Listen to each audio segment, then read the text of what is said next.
وَمَا آتَاكُمُ الرَّسُولُ فَخُذُوهُ وَمَا نَهَاكُمْ عَنْهُ فَانْتَهُوا. أعوذ بالله من الشيطان الرجيم. بسم الله الرحمن الرحيم. الحمد لله والصلاة والسلام على رسول الله وعلى آله وصحبه ومن والاه أما بعد. Assalamu alaikum qarindoshlar. Biz bugün hadis ko'rsatmalar darsimizning 82. darsini o'qiymiz. Darsimizning mavzusi do'zaxdagi azoblar degan haqda bo'ladi. Bu vaqtda biz Payg'ambarimiz sollallohu alayhi vasallamning hadislaridan bugungi darsimizda 8 hadisni ko'rib o'tamiz. A'udhu billahi minashaytonirrojim. Bismillahirrohmanirrohim. An Abi Hurayra anna Rasululloh sallallohu alayhi vasallam قال ناركم جزء من 70 جزءا من نار جهنم. قيل يا رسول الله إن كانت لكافية. قال فضلت عليهن ب99 جزءا كلهن مثل حرها. Abi Hurayra radhiyallohu anhudan rivoyat qilingan hadisda Rasululloh sallallohu alayhi vasallam bundoq degan: sizlarning dunyoda iste'mol qilayotgan o'tiringlar, tamoq pishirishlarda qo'llanayotgan o'tanglar Cehennemning o'tidan 70dan biridir. Ya'ni qiziqlik jihatda, harorat jihatda cehennem o'tining 70dan biriga to'g'ri keladi. Deyildiki, ya Rasululloh, aşı dunyoning o'tining haroratimi azoblashga yetarlikdi deganda Payg'ambar islom dediki, u dunyoning o'tlariga 69 hassa köpeytirdi kıyamet günü. Ularning hammasi aşu ahiretdeki dünya o'tidan 69 hassa yuqori bo'lgan aşu cehennem o'tining har bir qismi, har bir hassi dünya o'tining qiziqligiga o'xshaydi deb shunday degan. Endi Rasululloh sallallohu alayhi vasallam bizga bu hadisda do'zaxning, cehennemning o'tining sifatlarini bizga xabar berib davatdiki, sizlarning dunyodagi o'tanglar, yana dunyodagi dünya o'tida mavjud bo'lgan harorat energiya, harorat nisbati cehennem o'tining haroratidan 70dan 1ga teng deb shunday dedi. Endi mana mushu gapni ba'zi sahobalar anglagan chog'da ular dediki, ya Rasululloh, bu dünya o'tining haroratimi, qiziqligi ko'ydirashda, jazolashda yetarlikdi. Mushumi nihoyat og'ir azobdi. Chunki dünya o'timi insoniy jism tugul, hatto jonsiz bo'lgan toshdek, tumirdek narsalarni ko'ydirib o'tadi ya Rasululloh deganda Rasululloh sallallohu alayhi vasallam dediki, ahiret o'tining harorat kuchi dünya o'tining haroratidan 69 hassa ortiq bo'ladi. Mushu o ahiret o'tidan har bir qismning 69 hassa yuqori bo'lgan har bir qismning harorati dünya o'tining haroratiga barobar keladi. Agar dunyoning barliq o'tallari jug'lanib, butkul dunyoda yiqilg'i bo'ladigan qaydoq narsa bo'lsin, mayli neft ulanto, nima bo'lishidan qat'iy nazar, dunyoda yiqilg'i bo'lganlik narsa yig'ilib, o ko'ydirilib bir o'tga aylansa, bu cehennemning o'tidan bir qismi, ya'ni bir juz'isi, dunyoning 69 hassa yuqori bo'lgan bir juz'isi, ya'ni bir qismining harorati mushu dunyoning ichiga barliq narsalar ko'ydirib yig'ilgan o'tning haroratidan yuqori bo'ladi deb shunday dedi. Endi mana cehennem ahli dünya o'tining haroratidan 69 hassa yuqori bo'lgan o't bilan jazolanadi degan bir mazmun chiqadi. Yani Allah subhanahu wa ta'ala hammamizni cehennemga kirib ketishdan saqlasin. Endi bu cehennem ahli qanday o't bilan jazolanadi deganda, bu dunyoning o'tidan 69 hassa yuqori bo'lgan haroratli o't bilan jazolanadi. Allah subhanahu wa ta'ala bu haqda bunday deydi. Estağfirullah mineşşeytanirracim. Bismillahirrahmanirrahim. فَالَّذ۪ينَ كَفَرُوا قُطِّعَتْ لَهُمْ ثِيَابٌ مِّن نَّارٍ يُصَبُّ مِنْ فَوْقِ رُؤُوسِهِمُ الْحَمِيمُ. يسحر به ما في بطونهم والجلود ولهم مقامع من حديد كلما أرادوا أن يخرجوا منها من غم أعيدوا فيها وذوقوا عذاب الحريق. Allah Hak Subhanahu wa Ta'ala Sure Hac'nin 19. ve 20 ve 21. 22. ayetleri bundaqlaydı. Kafir bolgan adamlarga o'ttin kiyim pichildi. Ularning başlarına üstüden yuqori hararetlik qaynoq su quyuldi. Onun bilan ularning o su bilan ularning iç bag'ri va tirilleri erib ketdi. Ular tömür to'qmoqlar bilan urildi. Har qachon ular mushu yetayotgan g'am qayg'uning qattiqligidan do'zaxdan chiqmoqchi bo'lsa, ular do'zaxga qaytarildi. Ularga köydürükçü do'zax azabini tetinglar deyildi. Yani bu ayet-i kerimde mi görüyoruz ki, yani kıyamet günü insan ağır ot bilen azaplanadiganligi, qaynoq sular bilen jazalanadiganligi, tömür to'qmoqlar bilen uriladiganligi, o'tdan kiyim tikib ularga kiygiziladiganligidan iborat do'zaxning qattiq azoblari bu ayet-i kerimde bayon qilindi. Abdullah ibn Mas'ud'dan bayan kılınan bir hadiste Resulullah sallallahu aleyhi ve sellem bundaqlaydı. An Abdullah ibn Mas'ud'un qala Resulullah sallallahu aleyhi ve sellem yuqta bi cehenneme yevme izin laha 70.000 zimam ma'a kulli zimamin 70.000 melekin yecurrunaha. Abdullah ibn Mas'ud radıyallahu anhu deydi ki Resulullah sallallahu aleyhi ve sellem bundaqlaydı. Kıyamet günü cehennem 70.000 tane yügen bilen yügellenip her bir yügenni 70.000 perişte tutup sörep Yisab meydanına elip kilinidi. Dep Peygamber aleyhisselam bu hadiste muşu cehennemninki ne kadar çoğun bir mahluk ekanligi, intayin yoğun mahluk ekanligini oturdu dep bilir. Endi cehennem bolsa asilarning, kafirlarning taşlanadigan joyi. Cehennemde Allah'ның emriga xiloflik qilgan kishilarga, Allah'ның hidoyatidan o'zini yiroq tutgan kishilarga, Allah'ның itoat qilishni orqasiga, Allah'a itoat qilishni orqasiga tashlab qo'ygan kishilarga cehennemde dertlik azap var. Bu hadiste Peygamberimiz sallallahu aleyhi ve sellem haber bildi ki kıyamet günü cehennem Allah subhanahu ve taala cehennemni yaratgan makandın, Allah cehennemni yaratgan bir joy var. Bu bir mahluk. Allah cehennemni yaratgan joydan kıyamet günü şu cehennem elip keldirildi. Yani Allah Kur'an-ı Kerim'de mu Sure Fecr'de deydi. Veci'e yevme izin bi cehennem. O kıyamet günü cehennem keldirildi diyor. Şuna kıyamet günü ise şu cehennem elip keldirildi. Kanda elip keldirildi degende şu kıyamet günü şu cehennem 70.000 tane yügen bilen yügellenip çemberças bağlanıp her bir yügenni 70.000 firişte onu tutup o cehennemni söylep Yisab meydanına elip gelip cehennemni cennetke ütüdüğün yolga koydu. Cehennemni cennetke baradigan yolunun üstüge koyup andın insanlar bu cehennemnin üstüge sırat kavrip dediğiniz sırat kavrip bu cehennemnin üstüge tikilinadi. Onun deyinken an insanlar astı muşundaq otluk bolgan cehennemnin üstüge tiklengen bekitilgen sırat kavripten andın insanlar ötep mağdı. Bunu muşu cehennemnin şu naiti bu hadiste bek çoğun bir mahluk ekanligi bayan kılındı.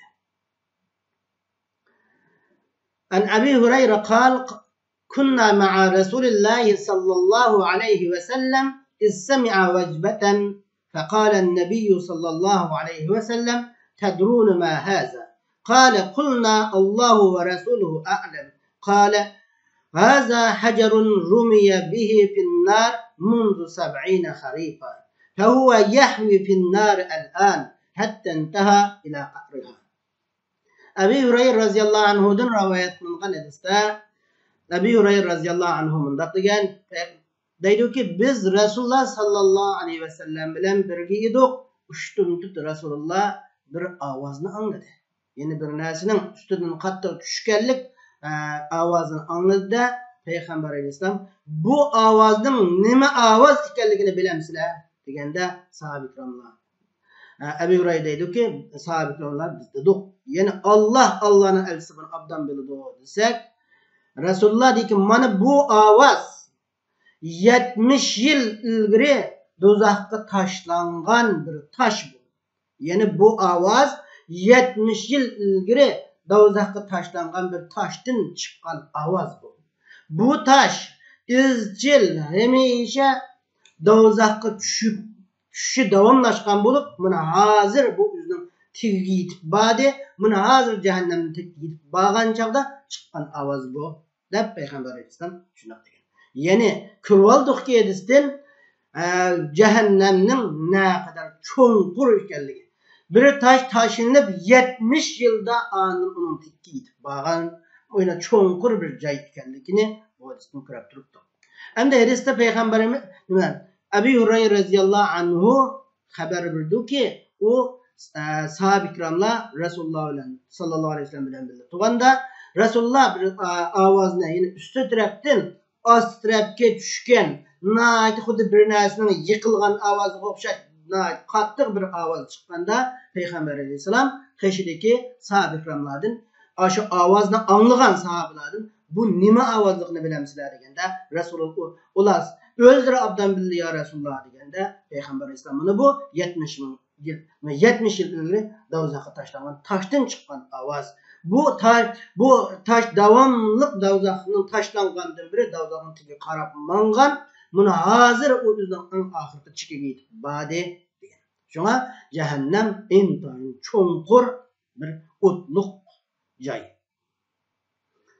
Enes ibn Malik'ten bayan kılıngan hadiste an Enes ibn Malik'in anin Nebi sallallahu aleyhi ve sellem ennehu kal la tezalu cehennemu yulqa fiha ve tekulu hel min mezid hatta yada'a rabbul izze fiha kademuh hatta yada'a rabbul izze fihi kademeh feyenzevi ba'duha ila ba'd ve tekulu qad bi'izzetike ve keremik ve la yezalu fil cennet fadlun hatta yunşi'allahu laha halqan feyuskinahum fazlal cennet.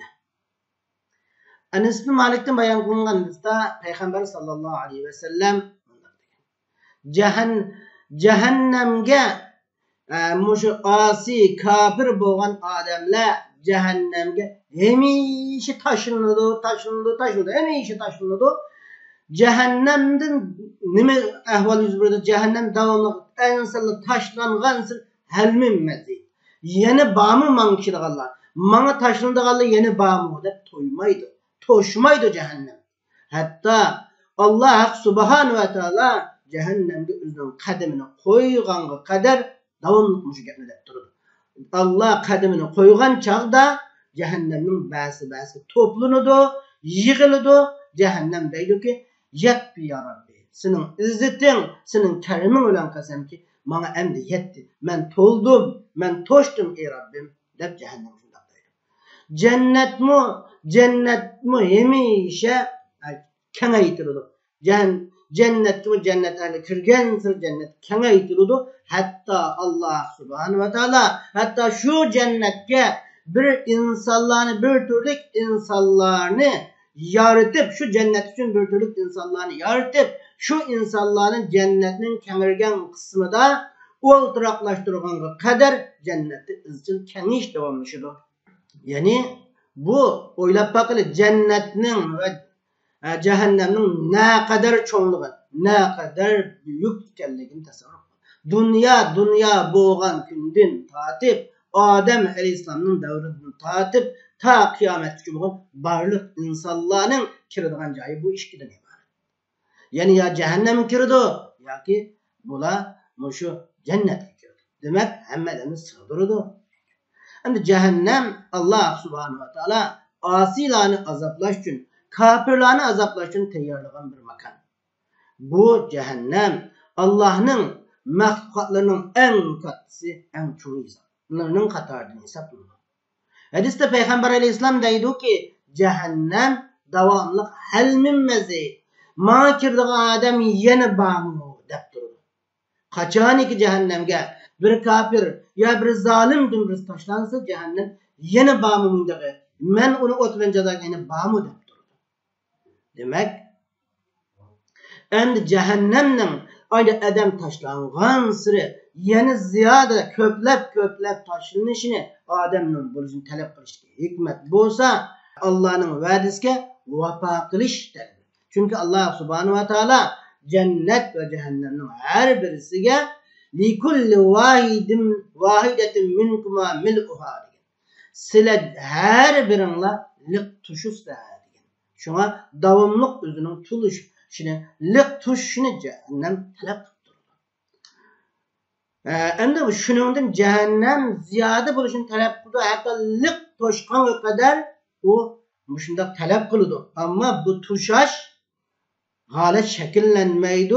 Müşahede Allah Rabbül Alemin boğan zat kadımını koygan kadar kancırak adam cehenneme taşlansa tutulmaydı. Toşmaydı. Allah subhanahu ve teala kadımını onu koygandır kim? An cehennem o bäsi yığılıp juğlunup andın senin izzetin olan kasam. Allah boldu mu? Kapa. Yani yeterlik boldu mu? Adam değil. Cennette mi dedi? Yine şu izcil kengaytırdı. Ma yazalu fil cennet paz. Cennet izcil kengaytırdı. Adam ki gelsin kaçan geçerse Allah bununla bir türlük insanlarını yaratıp o insanlarını cennetin aşı artı kısımlarda oldurup kenar kılgan kısımlarda makallaştırgan kadar aşında kenip durdu. Yani cennette devamlı keniş ve boş burun peyda olup durdu. Allah bir türlük insanlarını yaratıp ulanı cennette aşı olturaklaşkan tuzgancada olturaklaşkan çıkıda andın cennetle düşürür. Bu nimini köstüpürü doğru geldi. Mana bu. Bunundan körülümüz ki bu ahırkı cümleden yani savap girişiş, cennet ki girişiş fakat emel gilam karıştık emas. Emel gilam karıştık emas cennet giriş. Yine bu cennet ki giriş Rabbil Alemin boğan Allah'ın fazli, merhameti bilen buluduğallığını cennet girişine. Bunu görüşümüz gerek. An Abi Hureyre kal Resulullah sallallahu aleyhi ve sellem dirsul kafir ev nabul kafir mislu uhudun ve gilazu cildihi mesiretu selasin. Resulullah sallallahu aleyhi ve sellem dedi ki kafirinin ığızçı kıyamet günü cehennemde Uhud'da kokşaş yunat gidiyor. Onun tirillerinin kılıllığı kopallık kısmını kudu 3 gündüzlük musafir dağrısı bırak gidiyor. Yani insanın her bir azası kıyamet günü yuğunuturur. Bu hadiste Peygamber sallallahu aleyhi ve sellem cehennemde kafirlerin azabının ne kadar kattığını haber verdi. Davat ediyor ki kafirinin yığızçı Uhud'da kokşaş bırakıdı çoğunlukta. Bu çiş olsa insandaki azalarının en küçüğünün katarıdır. İnsandaki en küçük aza hesabından bir çiş Uhud'daki yuğunsa. Ondaki insanın pulu, putu kokşaş çoğun azaları ne kadar yuğuna, kança yuğuna. Bunu tasavvur kılgılı olmaydı. İnsanın tirillerinin kılıllık nispeti mi? 3 gündüz muşundaklık musafide muşunda kılınışıydı. Demek Allah subhanahu ve teala kıyamet günü kafirinin cisimlerini intayın çoğun yuğunutudu. İnsanın cismini şu cisminin yuğunut şülen yuğunatkan miktarda davzak azabını mı onun için yuğunutudu onun azabı nadi yuqur buludu. Bunu Peygamber Aleyhisselam bu hadiste bizge dep berip atdı. Endi insanın tirillerinin mu otta qandaq jazalanatqanlığı haqqida Allah subhanahu ve taala Sure Nisa'nın 56. ayetinde buyurdu. Estağfirullah. Bismillahirrahmanirrahim. İnnellezîne keferu bi ayatina Sevfe nuslihim nara kullama nazicet culuduhum beddalnahum culudan gayraha liyazukul azab innallaha kana azizan hakima. Allah subhanahu wa ta'ala deydi ki kafir bo'lgan kishilar, yine bizning oyatlarimizga kafir bo'lgan odamlarni biz jahannamga o'tga kirgizamiz bo'ladi. O'tga kirgizilib, o'tda ular kuyib, jazolanib, ularning tirillari o'tda pishib ketsa, xuddi shu hech narsani his qilmayotganda pishib ketsa, biz ularning tirillarini o tiridan boshqa yeb, yana bir tirib almashtiramiz. Yani cehennem azabını ularına rağruz tetiş için tirisini başka tarafa almıştırırız. Allah galip hikmetine işliyor. Demek çünkü dertini, küyeşini, ağrıkını his kıttığını tire.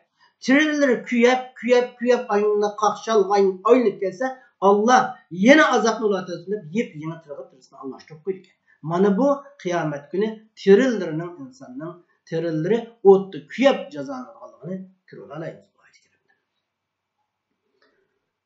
النعمان بن بشير قال سمعت النبي صلى الله عليه وسلم يقول إن أهون أهل النار عذابا يوم القيامة لرجل توضع في أخمس قدميه جمرة يغلي منها دماغه.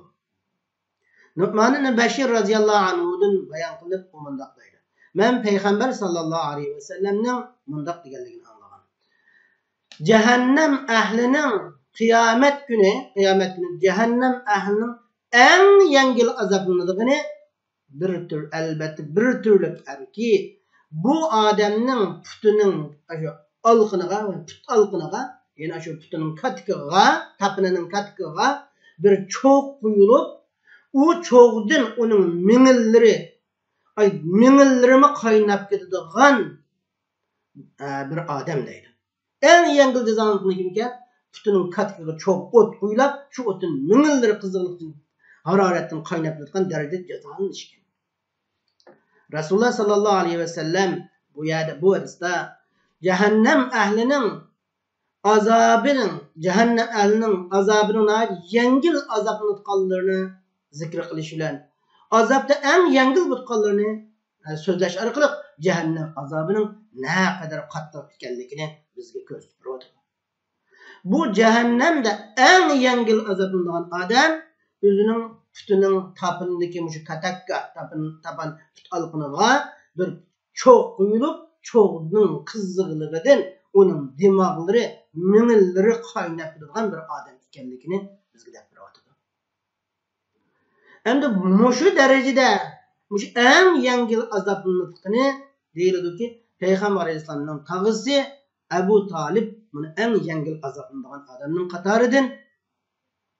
Peygamber Aleyhisselam'ın kışıda tağısı Ebu Talib'nin gepi kılınğanda Peygamber Aleyhisselam degan ki belki tağam Ebu Talib'ga kıyamet gününün şefaati menfaat kılışı mümkün. O kıyamet günü otun en yengil kısmına kuyuludu. En yengil kısmına kürgüzülüdü. O ot onun vuşkığı yetküçe. Vuşkığı yetidigan bir ot kürgüzülüdü. O otun onun minilleri demak bütünley kaynap ketidi degan. Mana bu cehennemde azaplangan cehennem ahlinin azabının yengil kısmı şu bolsa, ağır kısmını tasavvur etmek olmaydı. An Anas bin Malik an Nebi sallallahu aleyhi ve sellem قال يقول الله تعالى لأحوان أهل النار عذابا يوم القيامة لو أن لك ما في الأرض من شيء أكنت تبتدي به فيقول نعم فيقول أردت منك أحوج من هذا وأنت في صلب آدم ألا تشرك بي شيئا فأبيت إلا أن تشرك بي. Anas bin Malik radıyallahu anhu'dan rivayet kılınıp Peygamber sallallahu aleyhi ve sellem bundan dedi. Allah subhanahu ve taala kıyamet günü cehennem ahlinin en yengil azabını bundan dedi. Ey bende, eğer senin için zemindeki hem narsa senin bolsa şu narsalarni o'tdan qutulishing uchun pidi biramsa degan ha ya Rabbim ha.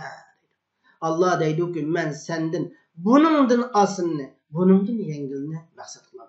Men sen Adem'nin sulbudaki çığında men senden bunundan yengilini maksat kılgan. Aslında maksat kılgan. Yeni men senden senin bana hiç narsini şirk keltirmesini maksat kılgan edim. Ama sen onumudan fakat bana şirk keltiriş konuda dep Allah kıyamet günü bu dozakta en yengil azabını adamga müştaqdaydı. Endi kafir Allah subhanahu wa ta'ala ulağa va'da qilgan azabni ko'zi bilan ko'rganda va u azabning haq ekanligiga jazmiyat qilganda o'zlarining azobdan mangu chiqib ketmay azobdan mangu qatqanligini jazmiyat qilgan chaqda ularning biri mush zimindagi jimiy narsa o'zining mulki bo'lashni u zimindagi jimiy narsaning barobariga o'zini bu davom qiluvchi azobdan qutuldirish uchun zimindagi hamma narsaning o'zining mulki bo'lishini yaxshi ko'radi. Lekin Allohning kalimasi, Allohning hukmi u ijro bo'lib bo'ldi. Endi u azobdan qutulish yo'q, uni ko'ymakdan boshqa amal yo'q. Allah subhanahu wa taala Qur'on Sura Zumarning 47-oyatida bunday deydi. Estağfirullah وَلَوْ أَنَّ لِلَّذِينَ ظَلَمُوا مَا فِي الْأَرْضِ جَمِيعًا وَمِثْلَهُ مَعَهُ لَابْتَدَوْا بِهِ مِنْ سُوءِ الْعَذَابِ يَوْمَ الْقِيَامَةِ. Yani Allah deydi ki kıyamet günü zimindeki zalim bo'lgan odamlarga zimindeki hamma narsa, koinotga hamma narsa va uning bir o'qishi ashuning bo'lsa, albatta ashu narsani bir bo'lsa-mu qiyomat kunining azobidan qutulmoqchi bo'ladi. Allah subhanahu wa taala dunyoda uningdan asarroqini ulardan so'g'an. O cehennem kirgan adamlardan dünyada Allah onundan asılını soğan ki o bolsa asıl ulanın Allah'ını yegane de bilişi Allah'ı şirk keltirmeslik idi. Bu çağda ula bunu Adem'in sulbu idi. Allah Teala deydi o ve iz ahaza rabbuke min bani Adem min zuhurihim zurriyetehum ve aşhedehum ala enfusihim alastu bi rabbikum qalu ve la şahidna. Allah subhanahu wa ta'ala deydi ki aynı vakitte Rabbimiz Adem ballarını ularning uçullarından ularning avlodlarini chiqarib ularni o'ziga men sizlarning Rabbinglar emasmi deb guvohlik qilganda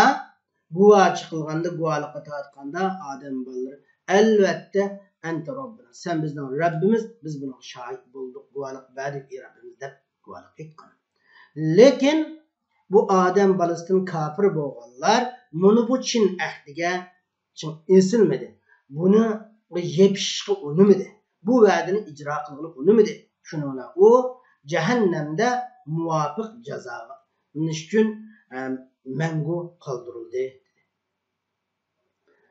An Abi Hurayra anin Nabiy sallallohu alayhi ve sellem قال بيننا أنا قائم إذا زمرة حتى إذا عرفتهم خرج رجل من بيني وبينهم فقال له هلم فقلت أين قال إلى النار والله قلت وما شأنهم قال إنهم ارتدوا بعدك على أدبارهم القهقرة ثم إذا زمرة حتى إذا عرفتهم خرج رجل من بيني وبينهم فقال هلم قلت أين قال إلى النار والله قلت ما شأنهم قال إنهم ارتدوا بعدك على أدبارهم القهقرة فلا أراه يخلص منهم إلا مثل حمل النعم.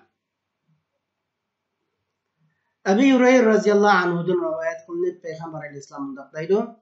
Peygamber Aleyhisselam deydi aynı zamanda men şunda turvatqanda, Havzu Kevser'den kaçta men turvatqanda uçtum bir top cemaat yetip keldi da ularni men tunugan çağında men bilen ularning o'rtasida bir er chiqib deydi ki mengla derhal mengla deganda men deymanki ne gapirsa ular ne gapirsa ular desem o'ylaydi Allah bilan qasam men ularni do'zax qaydab ketyapman deydi. Men deymanki deydi Rasululloh ularning ahvoli nimadir? Nim bo'ldi ularga? Ular do'zax qo'rqqan nima ish qildi? Ular mening sahobilarim tursa deganda u shularni haydab mangan Adem firişte deydi ki, ular ey Muhammed Aleyhisselam, sen dünyadan ketkendiğin kin, ular murtat buldu. Aqsı qaytı oldu ular.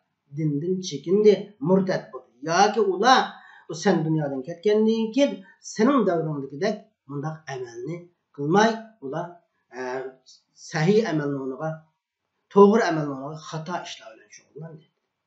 Ondan keyin yeni Resul bir top cemaat ötdi. Resulullah deydi ki men ularni tunugan çığımda men bilen ularni oturtu bir adam çıktı. Dedi. Dep men derhal menla depti.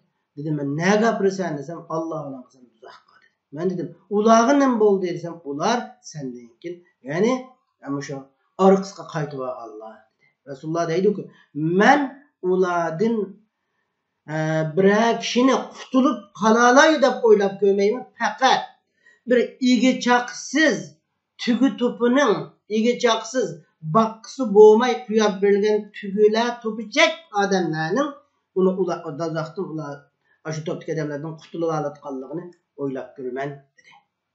Yani bu hadiste Peygamber Aleyhisselam kıyametinin urullardan bir urulunu hikaye kıpır.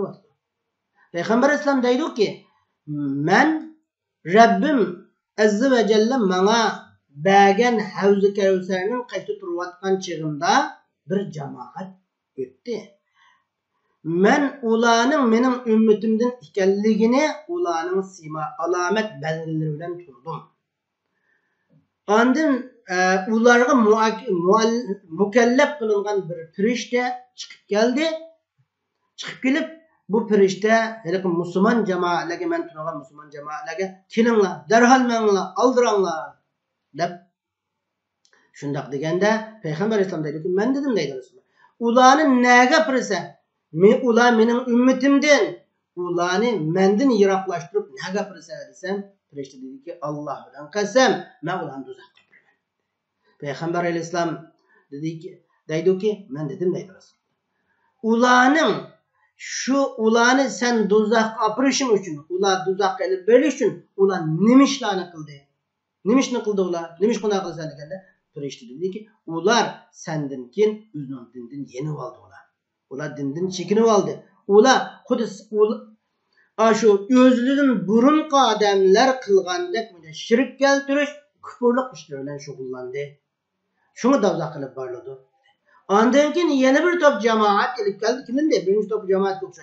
Dep Resulullah men yine bulanı mı tunudum? Yine onun mükellef kılıngan firişte mini Müslüman cemaatini menle aldıranlar dedi. Men ne gapirse desem ulanı menden yiraklaştırıp ne gapirse desem ulanı men cehennem gapirme dedi.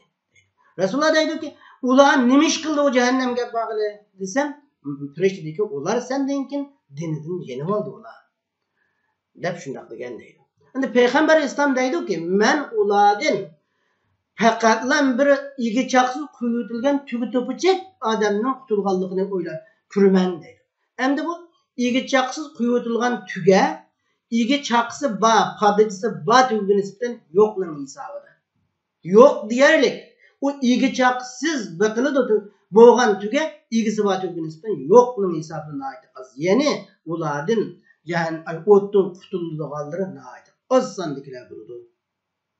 Yani o muşu toptaki cemaatin az sandık edenler anda o uzaktan kutulup Havz-ı Kevser kirale to hep Peygamber Aleyhisselam şuna diyor. Nu'man ibn Beşir'den boğan yeni bir hadiste Nu'man ibn Beşir'in kal semi'tu Resulullah sallallahu aleyhi ve sellem yaktubu fekal enzertukumun nar enzertukumun nar enzertukumun nar fema zâle yakulu hatta lev kâne fî mekâmi hâza semi'ahu ahlus suq ve hatta sakatat hamisetun kânet aleyh inda rücleyn. Nu'man ibn Beşir radıyallahu anh dedi ki ben Resulullah sallallahu aleyhi ve sellem'nin mundaq deb hitap kılganlığını anladım. Men silahını dozaqdan agahlandırdım. Men silahını dozaqdan agahlandırdım. Men silahını dozaqdan agahlandırdım dedi. Şunun öyle dep şundaq dedi. Resulullah bu gapni hemişi dedi ki Nu'man ibn Beşir. Resulullah bu gapni hemişi tekrarlap dedi. Hatta Resul sallallahu aleyhi ve sellem menin muşu o'rnimda bo'lgan bo'lsa baza ahli Resulullah'ın avazını angan bo'ldi. Hazır men turvatqa ya şu soqul ahli soqdan baza ahlidan yiroq yeri turvatam men. Muş Rasulullah'ın ülli avazı qilgan bu gapini agar Rasululloh hozir mushundan o'rnimda bo'lib degan baza ahlimiz anglatgan ya deydi. Shunda ülli degan. Hatta Rasululloh shundoq ülli ovozi deb harakatlanib Rasululloh ustidagi yani tun Rasululloh sallallohu alayhi vasallamning ustidagi tuni kiyib olgan tuni Rasulullah'ning putiga yeb uchib ketdi. Putini ustiga tushdi. Demek Peygamber Aleyhisselam sahabe ikramlarını cehennemden, dozaqning o'tidan ve onun qo'rqinchlardan ogohlantirdi. Nemişqa ular hayotda ülep ketishdan burun amel qilib olsin. Allah subhanahu ve taoloning ularni dozaq azobidan qutuldirish uchun Allohga duo qilsin uchun alayhi Rasululloh sallallohu alayhi vasallam sahabe ikramlarni bunu ogohlantirgan. Şu hadisda Nu'man ibn Bashir deydi ki Peygamber Aleyhisselam tekrar 3 qatim anzartukumun nar men sizlarni dozaqdan ogohlantirdim deb 3 qatim degan. Endi Rasulullahning bu cümleni bundaq tekrar deyishi bu yerni ogohlantirishning, diqqat qilishning intayin muhim ekanligi, cehennemden qo'rqitishning nati yuqori ekanligi, yuqori darajada qo'rqitganligi, buningdan diqqat qilishning nati muhim ekanligi bildiradi. Yana Rasululloh deydiki tekrar men sizlarga cehennemning barligini xabar qildim. Uning azobining qattiqligini xabar qildim. Uning jazolarning turli jazolarning barligi bilan sizlarni ogohlantirdim. Uningdan saqlanilgan cehennemning o'tidan saqlanadigan ishlarni men sizlarga o'rgatdim deb Rasululloh sallallohu alayhi vasallam mushundoq degan. Shunda Rasululloh shu bu gapni izchil takrorlagan, ovozini ko'targan, hatto Nu'man ibn Bashir deydi ki mushu yerda tug'an mushu o'rnimda Rasululloh hozir mening mushu o'rnimda bo'lib degan bo'lsa baza ahli Rasulullohning ovozini anglatdi degan. Rasululloh sahabe ikramlarni do'zaxdan ogohlantirib intayin yuqori ovozda so'zlagan. Hatta Rasululloh shu darajada so'zlab harakat qilib Rasulullohning kiyib olgan tunini tushib ketgan. Endi Rasululloh sallallohu alayhi vasallamning tunini kiygan o'shnadagi tonning tushib ketganligi, qadamining ustiga tushganligi Rasulullahning cehennemden qo'rqitishi intayin yuqori darajada qo'rqitganligi, yuqori darajada ogohlantirganligi, cehennemden diqqat qilishning nati muhim ekanligini bildirib turadi. Endi darsimizni xulosalaydigan bo'lsak, bu darsimizdan shularni ko'rib olamizki, cehennemning o'tining harorati dünya o'tining haroratidan 69 hassa yuqori bo'ladi. İkincisi cehennem ehli dünya o'tining haroratidan 69 hassa yuqori bo'lgan o't bilan jazolanadi. Yani birisi bu derslarda cehennemning o'tidan, cehennem azobidan Peygamber Aleyhisselam'ın intayin qo'rqitganligi, ogohlantirganligi, Rasulullahning ümmetinin cehennem o'tidan qutulib qolishiga, cehennemdan saqlanib qolishiga yirisman ekanligini bo'lasiz ko'ra olamiz. Va oxir da'vana alhamdulillahi robbil alamin.